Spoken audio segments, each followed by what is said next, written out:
is Optimus Prime. And here is an awesome video review from Jesse. Now watch as he lights our darkest hour.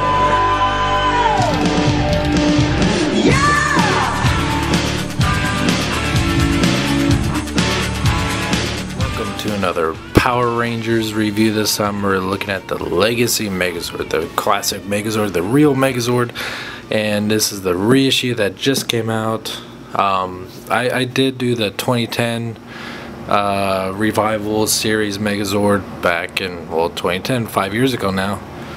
Damn, it's really been 5 years ago. But since then, the figure was reissued or made in the Legacy line, which I missed out the first time around, and I got the Legacy Dragonzord when that came out, and really regret not picking this up, and I'm super happy that they reissued it.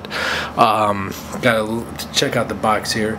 Comes in the old 90s style packaging, which brings back so many memories of bringing home the Megazord, the very first Megazord from a department store. I forget. I think it might have been actually a JC Penney's I was selling the Megazord. I'm not sure. I just remember driving home. It was late at night. It was dark as hell in the car, and checking out the package in the dark, and you couldn't see shit. So that, anyway, that my little nostalgic story about the packaging. You see all the Dinozords here. Got Megazord stats here. Alright, enough of the box. Let's go ahead and crack it. Alright guys, got these guys out of the package now, and I can tell right away just from feeling the differences between the 2010 version and these. The quality in these is so much better, not only just because there's diecast in all the figures, but thanks Omar.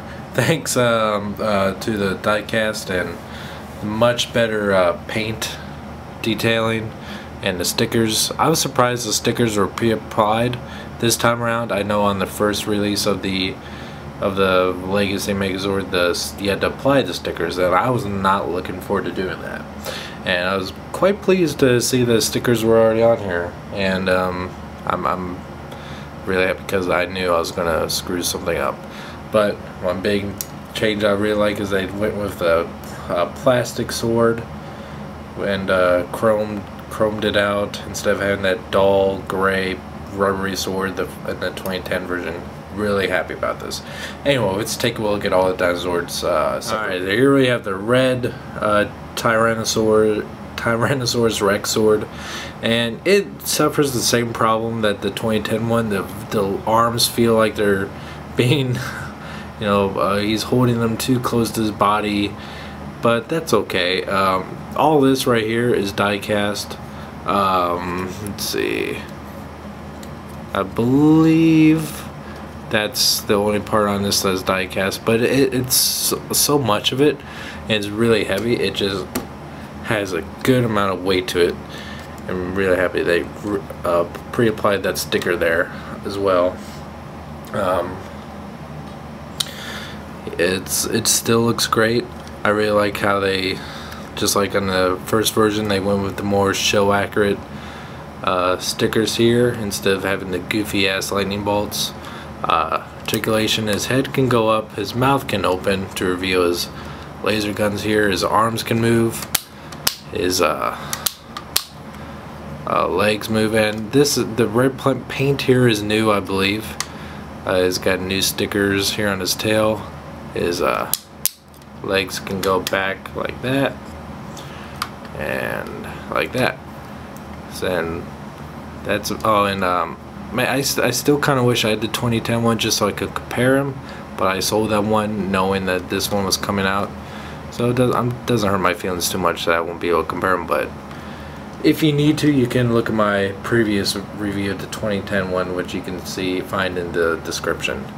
Alright, on to Mastodon. They always called him the Mastodon in the show. This one is really heavy too. Great amount of die cast in the arms here. I really like the kind of gunmetal gray they gave him on the head here. Still kind of sucks that the trunk is not posable at all. I know that on the original one you could, you know, pull it up and down, but not this time around. And thankfully these do not come off.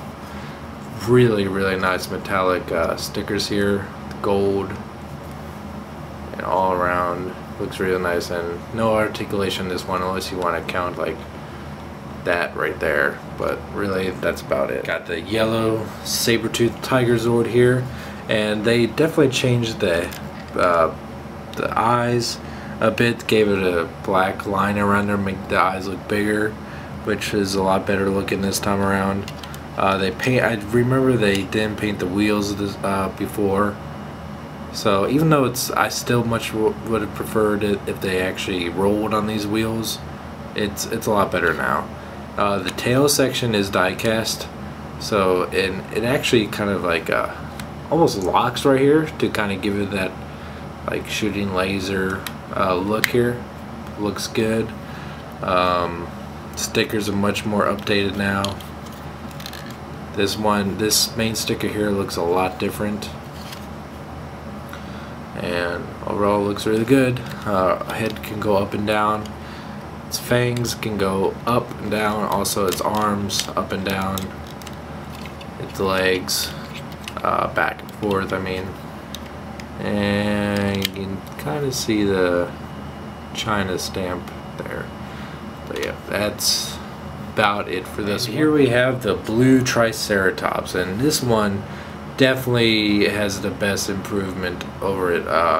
This white stripe that goes across the head really makes the world of difference for the toy. I know that their 2010 one didn't. I don't even think the very original Megazord toy had this detail that was in the show. And they painted his wheels, his tank treads gray this time, or gunmetal gray, to give a little bit more detail. And just like on the saber-toothed tiger, his tail section here is die cast and makes a really loud noise. And it still kind of sucks that this part here can't articulate to, you know, get the position, firing missile or laser position, but still looks good. And last and probably least is the pink Pteranodon, or Pterodactyl, however you want to call it. This is more or less exactly the same as the 2010 one, although I do think, if I recall correctly, this sticker that goes across here is slightly different. I'm not sure it just looks a little bit different, but for the most part it is exactly the same. Although this piece here, the Pterodactyl's head, is die cast. So no matter how small or how little, every figure here has a piece of good old classic die cast construction. Alright, first we gotta get into the tank mode for Megazord. First get T-Rex's arms up like this, crunch the legs up a little bit. We're actually going to need to have them extended a little bit, just like that. And you know, sometimes I forget which leg goes on which side. Okay, man.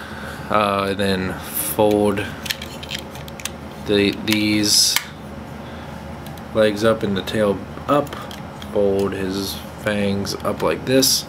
This will snap into place like right there, and just simply fold the tail in on this one here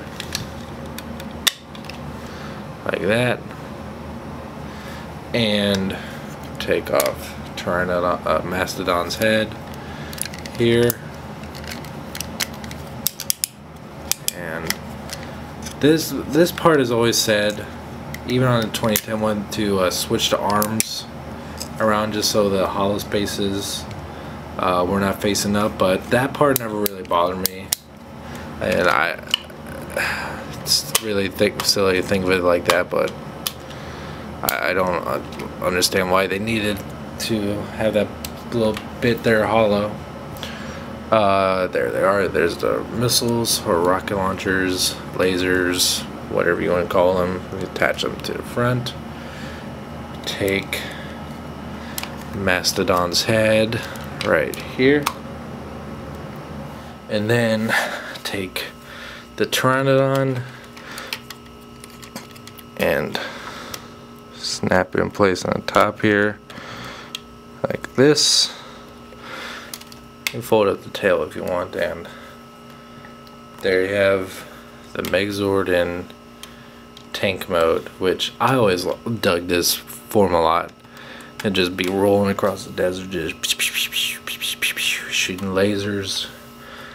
Not used a whole lot, and not really too many other Megazords had like kind of a intermediate or alternate transformation for the Megazord form. And as the first and maybe the last, I'm not sure. I've never really caught up on too many of the Megazords past the ones I was really interested in anyway, to really know if any others took this kind of similar form. But this is where I wish it's really still at the wheels, because it would be really nice if it just glided along, but it's just kind of scraping like but good thing I'm having to have this cloth, or else it'd scrape off all the paint. Ew, excuse me. So let's get him into Megazord battle mode. Alright, first up, just gotta take the mammoth head off the chest here. Take the pterodactyl off. Take these guns off here. And then we're ready. I like to stand it up. Bend the feet up like this. Bring the arms down. Yeah. Raise the camera up a bit.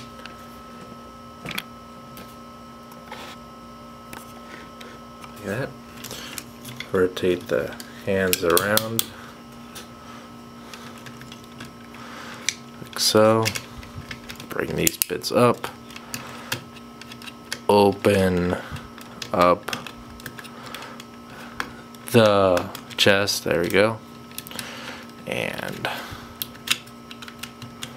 fold the T-Rex head in. Bring out the ears. Take the pterodactyl. Fold all those bits in. There we go. There's... oh wait, no. Gotta attach these bits to the back. Very important. And there we go. There's Megazord. And Megazord here in robot full-on glory mode is amazing. With all that die-cast metal they added on to this, it really does feel like a nice collector's toy. You know, not much as far as posability. The head doesn't turn, the arms go 360. The arms can go in and out a little bit like that. The legs go in and out, and he can kind of kick forward a little bit because I need to it. But posability doesn't really matter too much in these kind of toys. It's all about, you know, just style. And of course you can take the Mastodon head as a shield, which you cannot see because it's way too close. There you go. Take the nice awesome sword here, stick it in, and there you have it. Looks pretty badass now. Just, it's amazing just what this sword, having it a proper plastic sword with chrome finish, really does. Looks great. And got all the nice shiny bits added together, and just a very impressive piece. And now we got the Legacy Megazord. Now we gotta attach the Dragonzord to this beast and see how. Alright, so here we have the Legacy Megazord with the Dragonzord attached to the top of it, which is not any easier to do with the Legacy one, but it definitely does feel a lot more solid because of how heavy the Megazord is. It doesn't feel like it's going to topple over because the weight, it gives a good proper support. So kudos now to this mode, because this was a nightmare before with the 2010 one. Alright guys, is the Legacy Megazord reissue worth getting? Yes, this is a great figure, especially if you've never had any version of the true Megazord. The very first original I still think is the best. The 2010 one is good, but this one improves on that one so much. The die-cast metal, the improved paint jobs, the shiny stickers, the more accurate colors to it, all around make this a great figure. I definitely recommend any Power Ranger fan picking this guy up, especially at this price, because the price is really good. And speaking of price, you can pick this guy up at bigbadtoystore.com. You can click the link in the description below. I'd really appreciate it. And you can follow me at Twitter at twitter.com/SSJAutobot. You can Instagram me too, SSJAutobot. And you can follow me at Twitch at twitch.tv/SSJ_Autobot. I'll catch you next time.